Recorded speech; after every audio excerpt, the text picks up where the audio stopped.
Welcome into the Backroads Bill podcast. I'm Ben, and today we have a guest in who has gone on a number of adventures with Bill, and we brought him into the studio to chat about their most recent adventure to the Grande Chutes, which is within 2 hours, give or take, from where we are in North Bay. And they had a couple of really great stories about it. They do a great job of describing the location, why it's a great destination to go just check out. Beautiful waterfalls, a great, as Bill would call it, a Sunday drive. But they also did end up getting stuck. Of course, being the transition between winter and spring, there's a lot of messy trails, but they used a very unusual device to help dig them out. And also, Bill might soon have his own fleet of Jeeps. All of this is coming up on today's episode of the Backroads Bill podcast.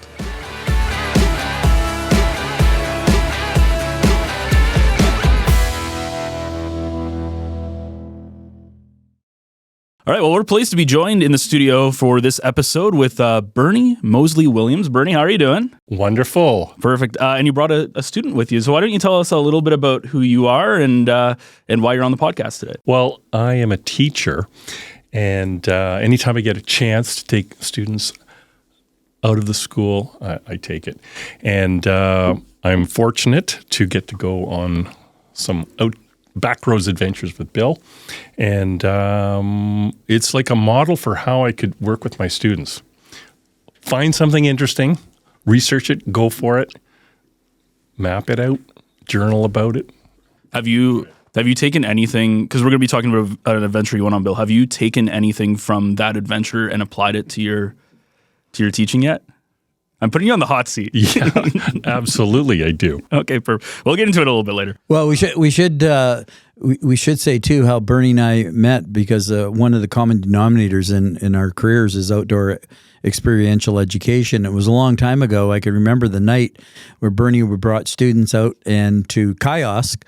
And there was a wolf howl involved, and we met, and it was dark, and so it was like a magical moment. And who's this stranger? And we had and that was the beginning of many years of going out and doing the things together, not only together but with students. And so that's really important. And so the thing that we do know is that taking students out into nature is really good therapy, not only for the teachers, but for the students. And the whole dynamics of teaching and learning and the interaction between student and teachers change when you go outside. Yeah, we've talked about that a lot. And this episode's a little bit fitting because we're transitioning to spring. It feels like it some days more than others. I know we just went through, there was no snow, and then there was snow and it was like minus 15, and now there's no snow again. So hopefully spring is here to stay. But what better way to celebrate spring than to go on a bit of a trip to the place we're talking about, which is the Grande Chute. So, Bill, why don't you start things off with tell us a little bit about where the Grande Chute is and what's interesting about it. Yeah, the Grande Chute, I mean, and this is an important time of the year because it's waterfall watching season, and we talk about the spring freshet. And the spring freshet is that time of the year when the snow and ice melts and the ground supposedly is frozen and it flows into the rivers and lakes, and the river levels in particular come to its peak. And so when we went to the Grande Chute, but this is the thing, I think in the North Bay area by latitude, that we may have seen the spring freshet already. Just last night we had a lot of rain. All that rain is just going into the ground. It's not going into the rivers. So we're going to see how high the river is. And that reminds me, Ben, we'll probably say this at the end, but to celebrate spring, you're going to be going down the Mattawa River on the in the North Bay to Mattawa canoe race. Awesome. Yes. And it's now the date has changed, and that's in June. But I only say that because the water levels, unless we get a lot of rain, will be particularly low, which will change. So can I walk? Could I just walk the whole way? It will change the dynamics of your paddling, and I know there's going to be two canoes. So anyway, that's another story. The Grande Chute is on the Quebec side, and the Chippewa River flows into Lake Temiskaming. But just for listeners, We go from North Bay to Temiskaming. We take Highway 101 on the Quebec side, go up towards Kippawa, but Laniel, it's about 39 kilometers. Through Laniel and just a few kilometers, there's 2 access roads to get to the Grande Chute. We took, on this ill-fated day, because we will talk about getting stuck, to Opemican National Park. And we took the road in, and we came to a certain spot, and then we walked on the crust of the snow to get in there. But the Grande Chute is an interesting. In Eastern Canada, it is the for kayakers in particular is the place to be. And there is a kayak festival this year. It's June 23rd, 24th that weekend, and there's so many named rapids, but the Grande Chute is the creme de la creme. And it's not, for most kayakers, there's only been a few people in history to ever run the Grande Chute. So it's and Bernie will get around to describing what he experienced. But the other couple of key things, it is the Kippawa River, and at the mouth of the Kippawa River, about 5 Hollywood films were shot there in the 1920s and 30s. But the most important thing about the Grande Chute, too, is in Canada 150 in 2017, it was depicted on the back of the $10 bill, this chute. And so, anyway, there's a bit of heritage, a little bit of geography, and where it is. And again, it was probably, if it is the peak of waterfall watching season, it was the place to be when we were there. Is there a certain time of year that's the best to like go waterfall watching, or does it matter? I know we have Descheny Falls like in our backyard and stuff, but outside of winter when I don't even think it freezes, right? No. So all those, I call them the usual culprits, like Descheny Falls, it would be the same. Has that already passed? I don't know. It depends how much rain we get over the Easter weekend and beyond. So again, when we were there, it could have been the peak. So again, by latitude, if you talk to people, as I did today in Timmins, they've got a lot of snow. They're getting a blast of winter in the Hearst tonight. So, waterfall watching season is really geared to that amount of precipitation and how much snow. And we were just talking about that. There's been no snow this winter. All right. Well, we brought Bernie in. He hasn't said anything yet. So why don't you tell us a little bit about your adventure with Bill that you had going up to the Grande Chute? Well, it started out with, do you have any adventures planned? Just me reaching out. That's about how it starts with Bill. And, I mean, he'll put one together really quick. And Grande Chute. So it just comes down to, okay, what time do you want me to pick you up? And pack a lunch and, bring some stuff to be prepared. And you'd never been, so that's an important part to take people, but particularly Bernie. We've been on many, and we could talk about many adventures, so that's how it starts. And I was interested because I'd gone up there myself a few times trying to find that access. Just trying to find Bill in the wild? No, trying to find this road to the Kippawa River Lodge where that tragedy happened in 1978, but I couldn't find it. And I'd been up a few times with my wife as well. Prior to going to the chute, we explored along Lake Temiskaming and some beautiful areas there. So I was interested to go back with Bill because when you're on an adventure with him, you get the history of the area. He points out all the geographic features, the trees, the wildlife, and it's just an ongoing story as you're going along. So I was looking forward to it, and even last night I was looking over his map that he prepared, and I can see where I can go back. We can go back and get to Kippawa River Lodge and that other access point to see the Grande Chute. Well, you go back to the tragedy, like the 1978 tragedy. We talked to James Raffin. We had him on the podcast 4 weeks ago, something like that.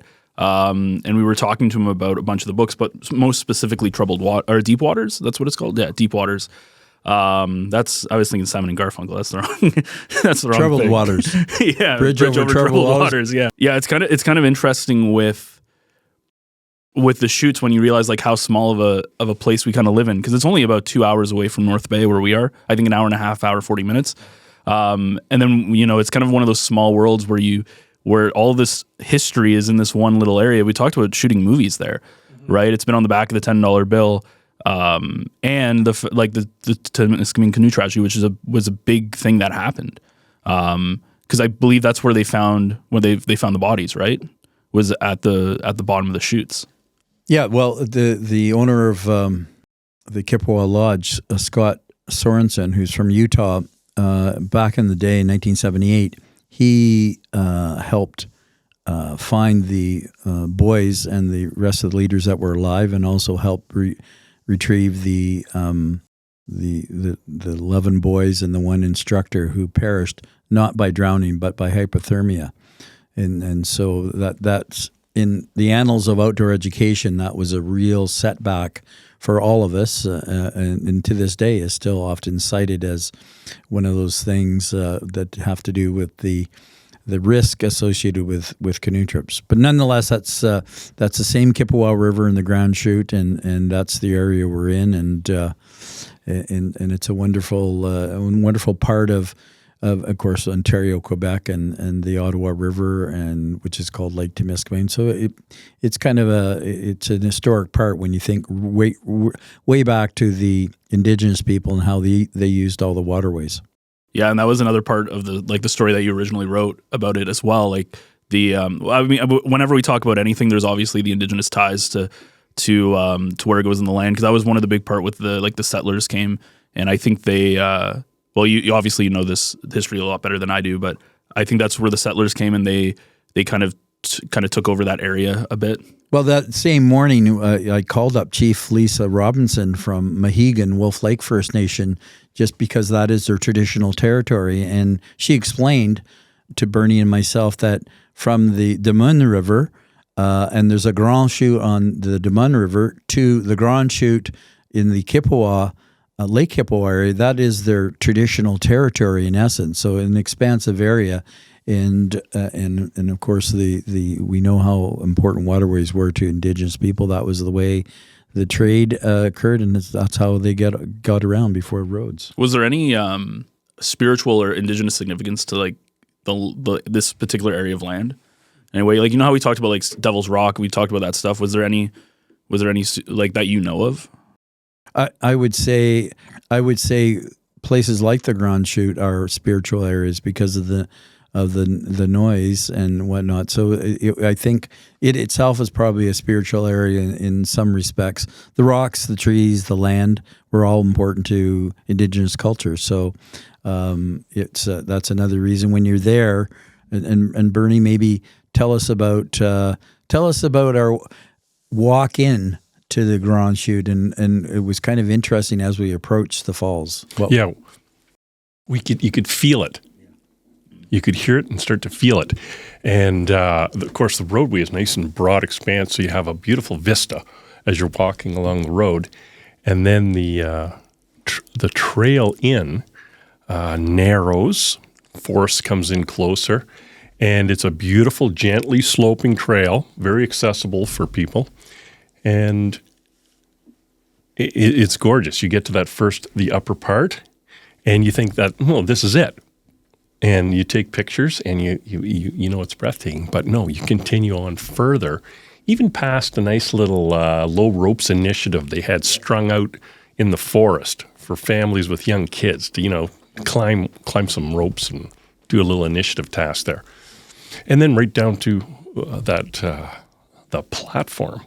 It looked like the gantry to the Saturn V rocket. And this thing was engineered like it's going to last forever. But you could feel the vibrations of the chutes through it. That kind of reminds me of the Thunderhouse Falls that when we were talking to exactly, a couple of the guys from up there. Well, the Grande Chute and Thunderhouse Falls is a longer canyon gorge as opposed to the Grande Chute, but the Grande Chute has it's somewhere between 90 and 100 foot drop, and there's one cascade and then another cascade. But Bernie's quite right. It's that anticipation when you stop when you're walking and you hear that rumble off in the distance, and so you think, oh, this is going to be neat. I've seen it previously a couple times, but never on that side, the way because it's a new provincial park in Quebec, the road in, so we didn't take the other side. So we actually saw the other side as compared to the back of the $10 bill, which is, you need to see that from the other side of that would be kind of like the north-south side, so to speak. So that's really important. But this, and so when we got to the viewing area, and Bernie, again, you could explain what they did that viewing area, because it was one of those feats of engineering. Yeah, I took pictures of it to send to a student of mine who's really into engineering. Yeah. Like he wouldn't be interested in the falls; he'd be interested in the engineering. But that looked like some sort of aluminum steel structure that's going to last forever, and it takes you right over the chute. So you're not on the edge; you're right over it. You can literally videotape through the grate. So it just kind of goes over top. Yeah, it sticks right out. Yeah, so imagine going back. We should do this for Jean-Baptiste Holiday when those kayakers are going through there. Now, I did read in your article where, and there was a link to that blog post by one of the fellows was Mike McCubbin, I think in 1997. The first three guys to kayak, I can't believe they did the Grande Chute. Wow. Yeah, most take out. So this year we'd be probably on the platform and you'd see no one come through because there's not that many crazy people. So is it like a rapid? I'm assuming, right? Or is it? Well, kayakers would tell you as far as levels are concerned of risk, it's the highest level, and they would tell you that's a death trap. So most people are not going to do it, and that's what they do. They take out. So one of the people quoted in my article, Ryan Passmore, they said, "Well, I laugh out loud. I know where the takeout is there because you would just."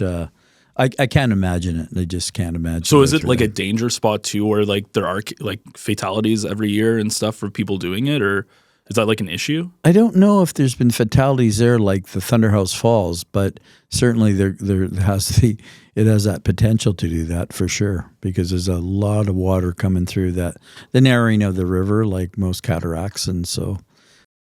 Well, I'll do the canoe race, but I'm not going to do that.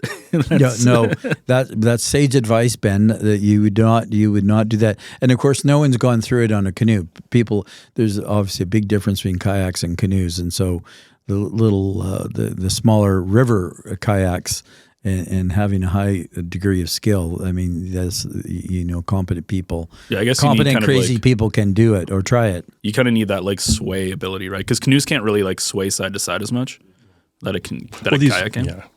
Well, you watched there were some YouTube videos of the fellows going down, and those little whitewater kayaks literally go right around, right? They flip right upside down and pop out. But they all looked like they were having a blast. And what was cool too, the way they caught the eddies and popped back up. It was really cool. Yeah, no, and again, the Grande Chute is one of those places that if you're looking for a Sunday drive or something like that, that's the place to go. And it is Sunday kayak. The Sunday kayak. Yeah. But you think about North Bay, it's in close proximity and worthwhile. I look forward to going back, and actually I've got the kind of spring fever to go back and go in on the other side. I think the viewing platform on that side might have been swept away. I can't. We saw something downriver that looked like a viewing platform, quite large. So I don't know. It could have, but nonetheless, it's that's the interesting thing that I said to Bernie and for all the listeners, Ben, is that here's one you can, with access, you can get to both sides. It's not often you can get to both sides of a waterfall.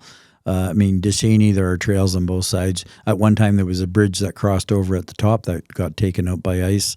I don't think they ever replaced it, but there you have to hike up both sides if you want to go get that perspective. Does the park take care of anything in that area? Or because how you were talking about the viewing platform, if that's the park's responsibility and stuff? Or okay. So is there a lot of signage and things that are around it, or is it a pretty... Well, a little bit of the history there. Opemican Park is a new provincial park in the province of Quebec. So it is only a number of years of age. I'm going to get this date wrong, but it was around about COVID when it came to an existence. And so what they did, that Kippawa, Lake Temiskaming, they have 3 specific areas in the provincial park. And so everything you see is like brand spanking new. So new signage, new road, new everything. So it is closed in the winter. So you have to, you walk in at your own vices, and then come spring it'll be open. There are, I don't know how many camping areas, but Opemican Park, and that's what to look up. It must be pretty interesting to see it. When did you guys go? Did you guys go in spring?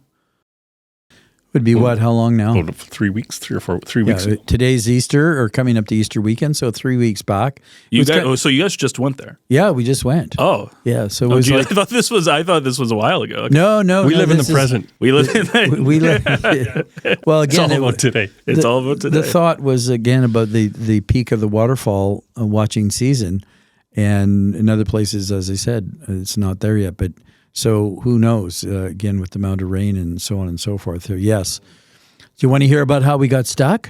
Yeah, of course. That's why we're here. Yeah, of course it is. But anyway, no, we did all the right things except for preparation wise.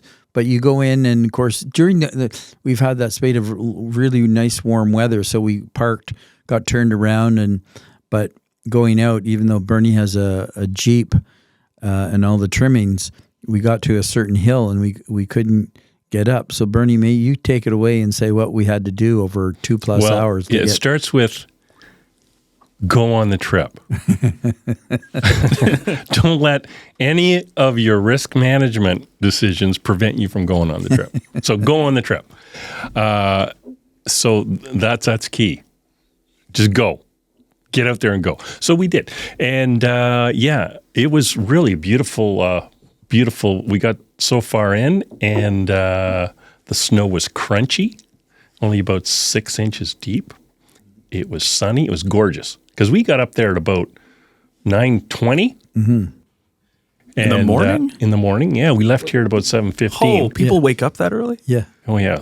When you're going on a Backroads adventure, you have to get up at the old crack it on. Got to get up pretty early in the morning to fool this chicken. So you have to get going. Yeah, Okay. and pull into the IGA in Temiskaming like 4 minutes to 9. The store's not even open, so it just gives me enough time to speak to someone. It's just another story, and they tell you a life story, and that's a fun part of exploring. Anyway, yeah, we're on this one hill, and it gets a little stuck. So we decide to back down and then go back up a little bit and just leave the Jeep, and we start hiking in. And it was the Jeep's just like stuck. We backed down. Oh, okay. And then went up the previous hill. We'd come down and just left it there and we were going to walk the rest of the way in. Yeah. And it was about 3.5K in and out. 3.5K in and 3.5K out. And again, it was beautiful. Dead silent. And we had by the time we went to the chute, had lunch, a little drone going up and down. And by the time we got back to the Jeep, about 3 hours later. So you had the sun beating down on the snow a bit, and that it became that granular snow that's hard to walk in. Perfect storm conditions to get stuck. I feel like you've been on enough of these that you should know this. Oh, we've been yeah, for sure. So anyway, we're on the hill. We're on the hill, and we have to make a little bit of distance to get going. Anyway, you do the same things. You put twigs down and dig down. Of course, we were digging with snowshoes because we didn't have any shovels. So that was really important. So we were trying to put the sticks on, and then Bernie would take a run, and we'd make 2 or 3 meters. We had to do about 40 meters. So over 2.5 hours, we had to make 40. So it was like the old train shunting back and forth. And so we did that. And that was, and one time we were digging down with the snowshoes, and I looked over, and Bernie was using his windshield wiper scraper. And how's that going for you? So that's what was wrong with your snowshoes? Well, we came to the point where we thought we might have to walk out because we weren't. But I want you to tell you how brilliant Bernie was and what he did that he had never done before. I don't think that really works. What, admit defeat? No, it was no. We never admitted defeat. No, we just let the air out of the tires, which is a standard thing to do. Mm-hmm. So we went from about 37 pounds down to about, say, 20. Oh, jeez. Okay. And we did activate the locking differentials, which did help a bit. And then it was going. And once it was going, it was just Bill in the rearview mirror by Bill. I just kept going to the top. And our spirits were 5 raised. kilometers an hour, just gently. Yeah. And then once we caught up, the last distance out. So where did you learn that trick from? Was that just something Oh, that's new? just or standard. was that... You read about it. This is what Jeep adventure Jeep people type do. They lower the tire pressure in their tires on rocks and sand and snow. But I don't normally do that. Yeah, my sister has a Jeep, which is funny. I personally do not like Jeeps, but just because I don't like how it has like the flat like windshield. Ben, It's weird. I don't like them, but they're great for off-roading. Yeah, no, we've used that many times, and there'll be many other times as well. So, but you do get yourselves into some predicaments sometime, and you get yourselves out of them, because in this particular case, there's no one around, and we're quite a ways from anyone. There was some cell phone service, but nonetheless, these things happen. yeah, we had a bit of a hike out if we would have got stuck, but it's worth it. It's worth risking that. I mean, you don't want to get in a dangerous situation. There's a few times we were deep on some other trips. And I just talked to a guy this morning who wants to join us with a Jeep, so we might have a backup Jeep. There's many trips that we could. No, but what trips have you guys been on outside of this? Oh, outside of this one? Oh, yeah. God, the Purdy Mica mine. I don't think we've talked about. I did a story about the Purdy Mica mine recently. We could talk about that one, and maybe as we're talking. So the Purdy Mica mine, okay, just for locale, is on the north side of the Mattawa River. It is west of Mattawa, and it would be kind of south of Highway 533. Highway 533 takes you from Mattawa to Temiskaming. So it's in this triangle of land that goes all the way over to Camp Conewango. So the Purdy Mica mine was a mine found by Justin Purdy in the early 1940s, and it has muscovite, so white mica, and the muscovite was used as an insulator. And so during the Second World War, it was the largest source of muscovite in the free world, and all that mica went to many places. It was refined and went into, because it was an insulator, it went into tanks and aircraft carriers and all kinds of applications. So there's tunnels there and open drifts, and so to get back there, it's Jeep country as well. And so we've been in there with the Jeep to get to the Purdy Mica mine in different times of the year, because that's an interesting, and it's on the Voyageur Mattawa multi-use trails, the VMUTS trails. And so there has been some work on putting a kind of a pedestrian walkway that splits off one into the tunnels and one into the open drift.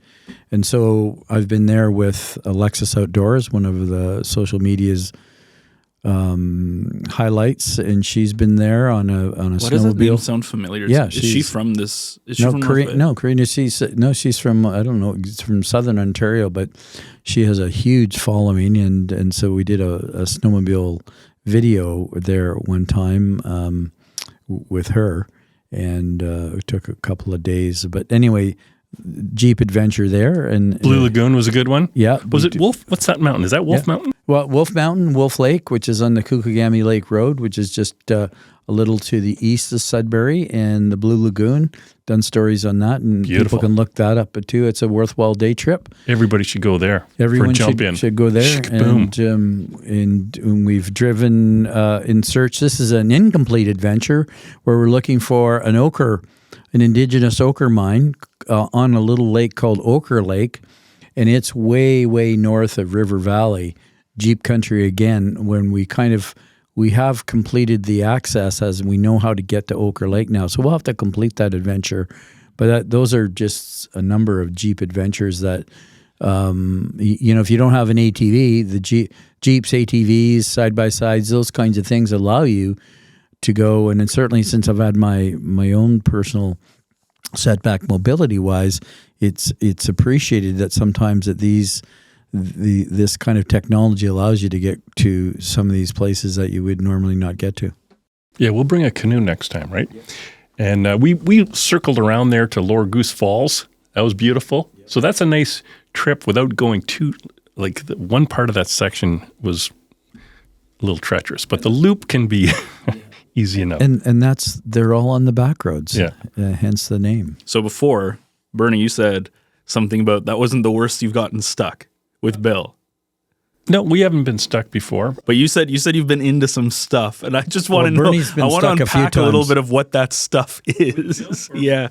No, like we were that particular trip up way north of River Valley. You know, you had said, "Are we going to be able to get back up, Bernie?" As we went down, and I said, "Yeah." And sure enough, we were able to. Well, there was the time there when we were looking for. There's a man-made chute from one lake to the other, and this is near Rustoul Provincial Park, and but on the far side, and you have to go around and get back in there. And I think it was probably in early spring. It was pretty muddy, and went down. We parked and looked, could see where the man-made chute was blasted. It's interesting, kind of a chute that way. And then we went up, and it was kind of dicey. And as you start to go sideways into the mud area you don't want to be in. Yeah, that was a little. I was worried about that one because Bill, you were getting ready for some personal surgery, right? Yeah, and we met some cool people on that trip. Even on that road, who directed us, gave us some directions. Right, those guys who'd been up there since the 50s. And yeah, the mud was, I don't like mud, so I try to avoid that. But I mean, we were already in, so we had to come out. And yeah, that was a little whoops, back up, and let's take another run at that. So yeah. So what's the next adventure for both of you guys? Well, have you planned it yet? Or if to go with Bernie, we have to complete that one to try to get back up there towards Ochre Lake and way north of River Valley. And there's the Grande Chute on the Des Moines River that you can drive. That's quite a ways, so that would be another Jeep adventure. There's always another adventure on the back roads with Bernie. Sounds like you're using Bernie just for his Jeep. Well, dude, we got to get you got to get converted to enjoy it. No, I don't know if that's going to happen. No, but Bernie's out and about on the back roads all the time, so enjoying vitamin N, enjoying the scenery, and again, it has that vehicle as a utilization to get out there. Well, just recently we figured out how to put the canoe on, secure the canoe onto the two-door Jeep. Yeah. That's important. That is, yeah. We're going by so many beautiful waterways, so many, that you'll say, gee, I wish I had my canoe. Now I can bring the canoe. And I went up Kukagami Lake Road a couple times with my wife, and we went to Bass Fin Lake. Just beautiful. I mean, you can paddle around the entire shore in a couple of hours, and there's so many spots to take out. All the rocks are nice and smooth. The water's nice and warm. Nobody else on the lake. So, I'll look forward to doing that Ochre trip with the canoe, and we might bring another Jeep with us because that's a little deep. 2 Jeeps. That's a lot. We'll find someone to go with That's us. probably good planning to go with someone else. Bill's going to have his whole fleet of Jeeps that he's going to be going around with. All right, anything We do want to try and find how to cross the Des Moines River. Yes. So that is something to explore. Yeah, that's something. There's always another adventure. Always, yeah. Anything we didn't cover about the Grande Chute that you guys wanted to say? Any last words? Or One thing I'd say is don't think that it's something to go as a family and have a picnic and enjoy it for the day. It doesn't have to be a risky adventure or anything. You don't have to kayak when the snow down is it. off the roads and you're not, there's no potential to get stuck. The Grande Chute again is very accessible and very doable, and I think it's one of those sights to behold. Certainly do this during the springtime or any time during the year. And it's only a short drive away.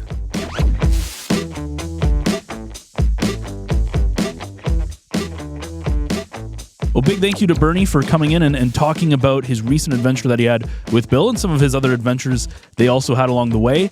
And now I really want to see a picture of Bill and just a whole bunch of Jeeps behind him. I think that would be such a funny picture, but it would also kind of perfectly encapsulate who Bill is in terms of that kind of outdoor adventure spirit that he has. Well, if you enjoyed this episode, you can find more of these episodes of the Backroads Bill podcast on your favorite podcast players, with new episodes dropping every single Wednesday morning. You can also find it over on NorthBayEcho.ca and on the North Bay Echo YouTube channel if you want to watch the video version. And on NorthBayEcho.ca, you can find a whole bunch of other local North Bay and area podcasts about a whole wide variety of topics, from community issues to sports, entertainment, and just really interesting people with some absolutely amazing stories that you had no idea actually lived in the same community.